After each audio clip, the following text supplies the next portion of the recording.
Hello and welcome to Faithfully Stampin' with Jennifer Helm. I am the Faithful Stamper and I'm an independent demonstrator with Stampin' Up. I have today for you a card technique that I saw and I fell in love with, but I thought was very, very complicated to make. My girlfriend was making these at a retreat, my friend Kathy Freeman, who is a fellow demonstrator, and I said, oh my gosh, look at all that work you're doing. And she showed me the secret, and I can't wait to share it with you. This design is originally a design by Lynn Dunn of Stamptastic Designs, and it is a quilt block that has been more or less transformed into paper crafting. And so I'm going to teach you the secret, which I happen to think is a real wow factor, and you'll have to see if you agree with me and think the same. So let's go ahead and get started. We're going to start by making the quilt block itself, and to do that we are going to use a square of basic white. This is 3 inches square. It happens to be the same size as a post-it note. And what we're going to do is take a pencil and a ruler and draw some guidelines. My ruler does not want to cooperate. So we're just going to draw a line corner to corner on our square. And then we're going to rotate the paper and do the same thing. So basically we're creating an X on our square. Now I'm going to bring over my silicone craft mat, and I'm going to take my square and rotate it so it looks more like a kite, and put it down. And so here's our guidelines. And what we're going to do next is take 4 strips of Designer Series paper that coordinate.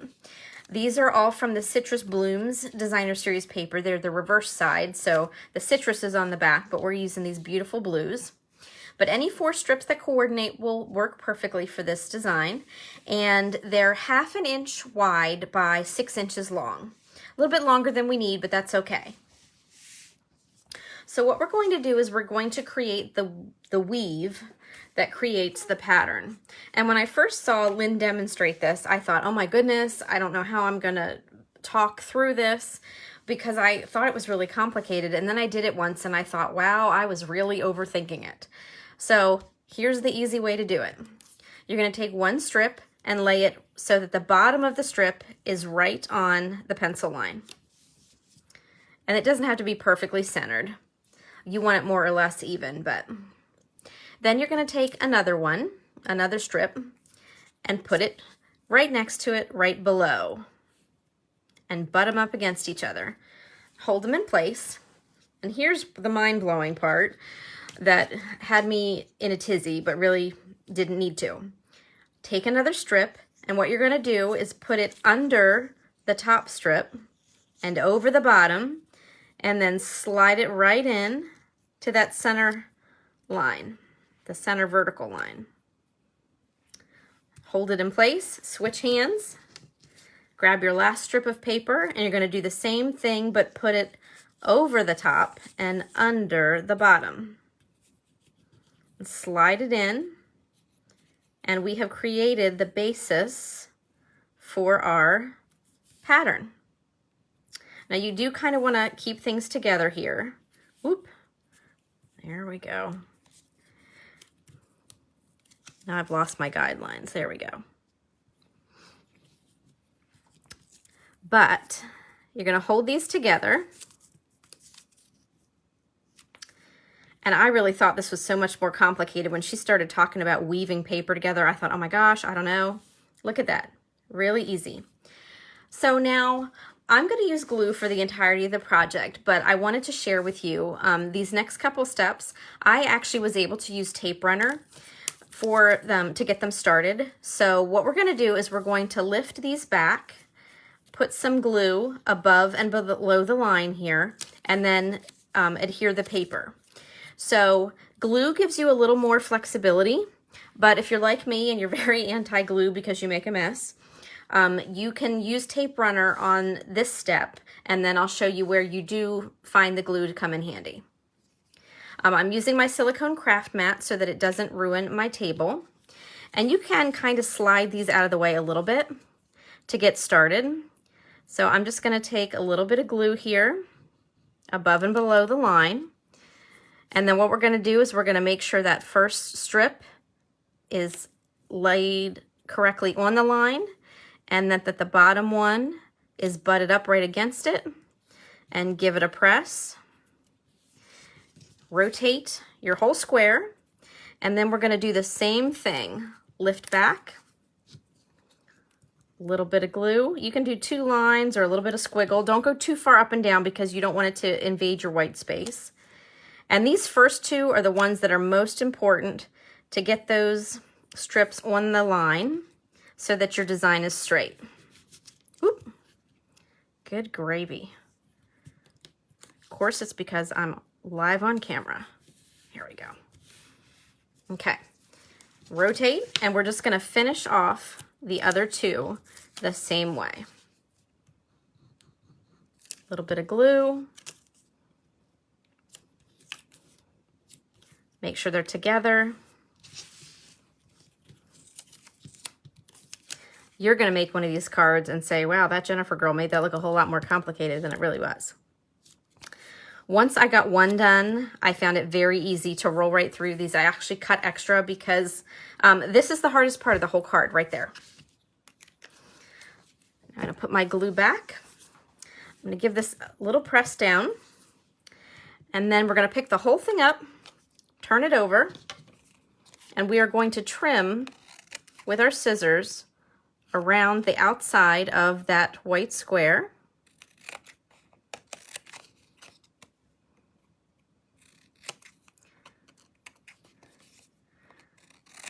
Part of the reason I don't like glue is because it's very sticky, and if I use too much, it seeps, and I actually got glue in my embossing folder when I was working on my first sample. We're going to get to the embossing folder in a minute, and then I had to wash it.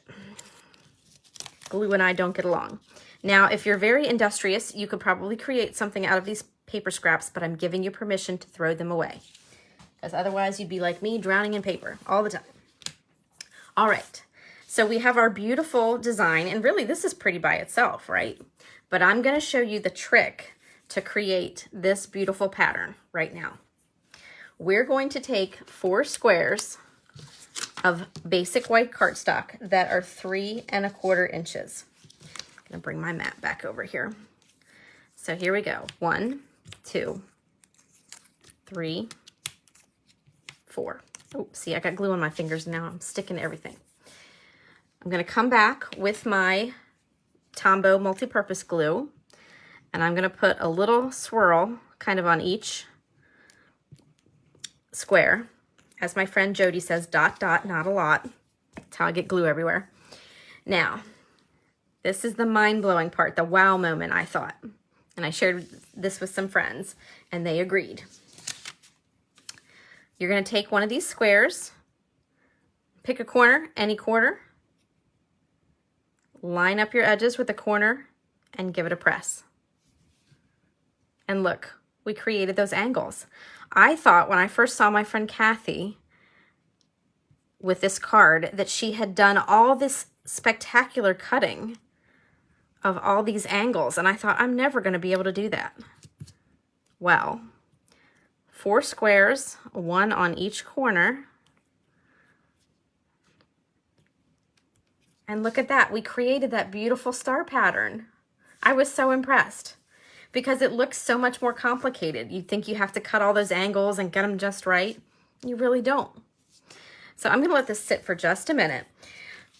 And we're gonna run it through an embossing folder to soften the lines and also give it some texture, and it really looks more like a quilt. So I don't know if you can see here, but this is textured. I'm going to use one of the embossing folders from our online exclusive set of basics embossing folders. And to do that, I'm going to bring over my cut and emboss machine. It's a little tricky because of where my camera is positioned, but I'm going to do my best to show you how it works and not create an earthquake. So this is our large cut and emboss machine, and it's great for die cutting and embossing. It comes with the plates and platforms, so you just have to follow the directions based on what you want to do.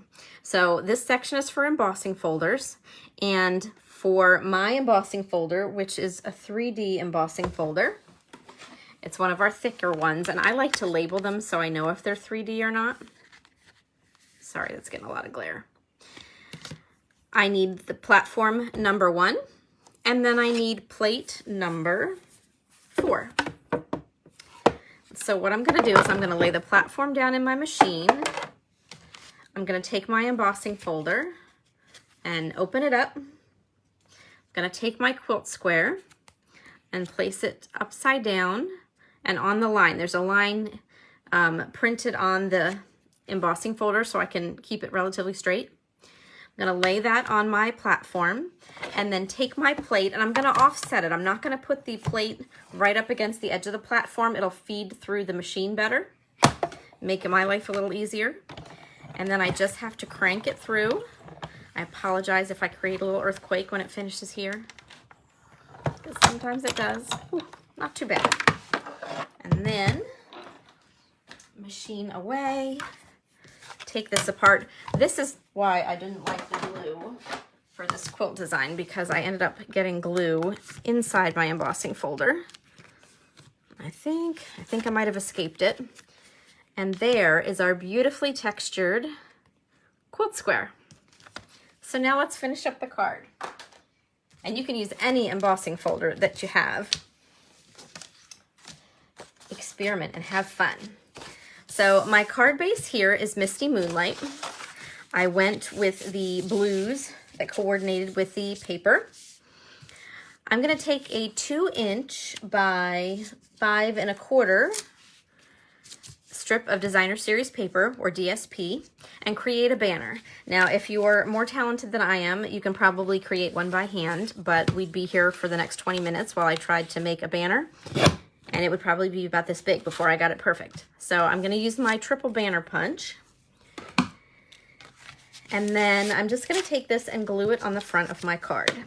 Now I'm gonna opt for tape runner here. I shouldn't be so afraid of glue, but I probably made a mess as a child, and hasn't worn off yet. So I typically eyeball, but I put the banner right there against the top. Next, I'm going to take a square of cardstock that is 3 1/4 square, and we're going to back our beautiful card quilt star. And so I'm using Night of Navy, which coordinates again with the paper and the cardstock. I am deciding to put this flat on the card. I could pop it up on dimensionals. Ooh. All right, oh, that's the end of my tape refill. I have to break out a new one here. Okay. So there's the first layer. I'll switch to my Stampin' Seal Plus. And then this gets put on the card as well. One thing I like to do is kind of rotate it and see if one design or another speaks to me. And let's see, I think I like it this way. Sometimes one direction just seems to pop a little more than the others. All right, so there. This looks lovely by itself, but I'm gonna do a little bit more. I'm going to take a strip of basic white. This is 1/2 inch tall by about 2 1/4. I sized it to fit the sentiment that I wanted to use. And I have a young lady that I know who's having a birthday soon, and I think she's going to love this card. So I'm using the Happy Birthday that is actually from the airplane set that you may have seen me use in other videos. It's called Adventurous Sky. And so there's the banner, Misty Moonlight ink. Going to stamp the inside of my card as well. Again, Misty Moonlight ink. I think I need to re-ink my pad so it comes out a little darker. That will do. Close my ink pad. Now, I don't like to have what I call naked insides. I don't like them to be blank, but I don't have a set of quilting stamps since we created this, and the citrus doesn't go. So I'm going to use Designer Series paper. And typically I use something like this with a strip inside, but I don't have any more scraps. So what I'm going to do is I'm going to take the punch from this banner and one other card that I made and make use of them. So I'm just going to put a little adhesive on them and put them along the top and bottom. I'm going to flip this over here. There we go. If I get any glue on the back, it won't be a problem. All right, so there we go. This might not be your usual accent, but if you're like me and you hate to throw any scraps away, it's kind of a neat way to accent the inside of your card.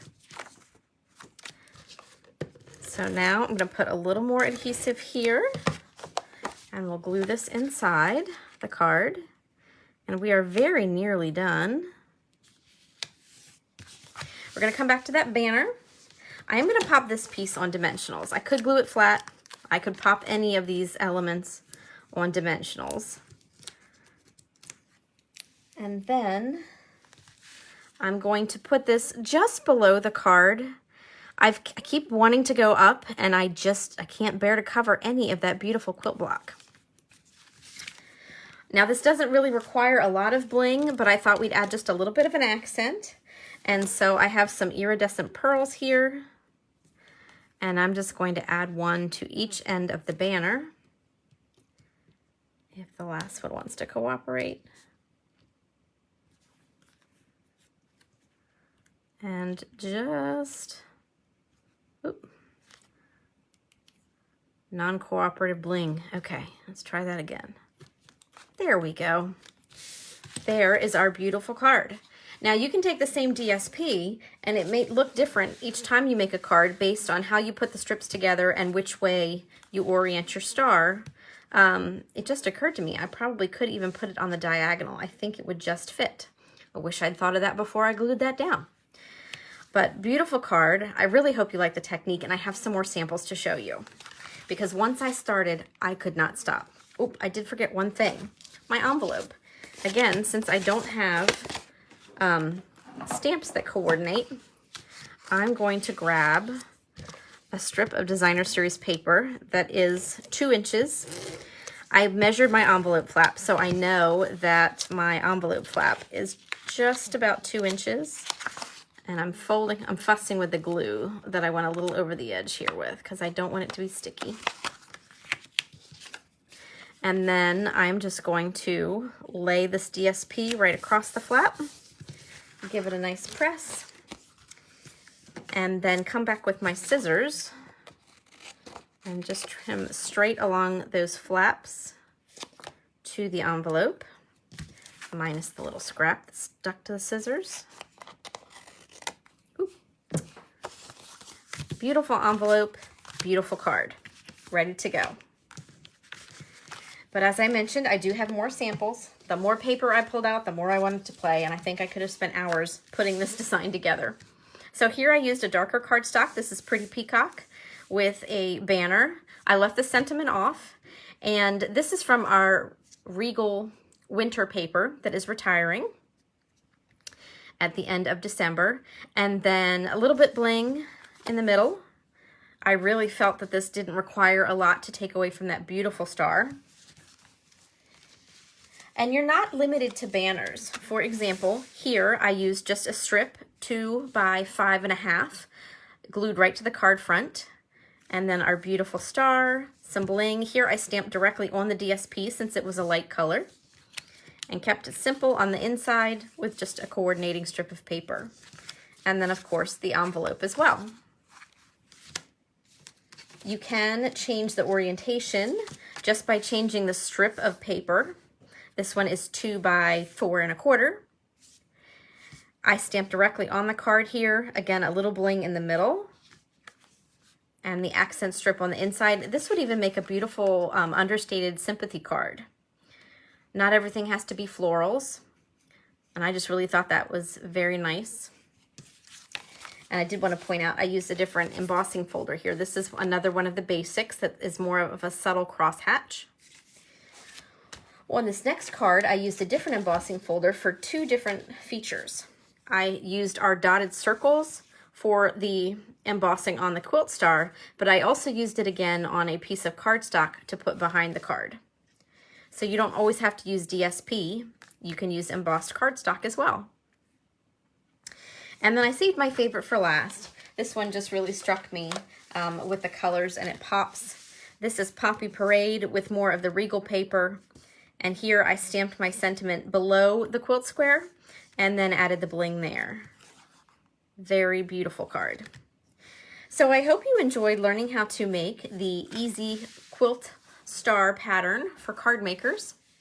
I'm grateful for other demonstrators that share their ideas with me that I'm able to pass along to you. If you are not a subscriber here, I'd love for you to click that subscribe button and join me here. You can click the notification bell if you'd like to be notified each time a video goes live on the page. You can also find me on Facebook as The Faithful Stamper. I share a lot more information there. Card classes, some in person, some online, specials that Stampin' Up! Offers, and different incentives and things that might be of interest to you. So I'd love to have you there as part of that community as well. Thank you so much for watching. Take care and happy crafting.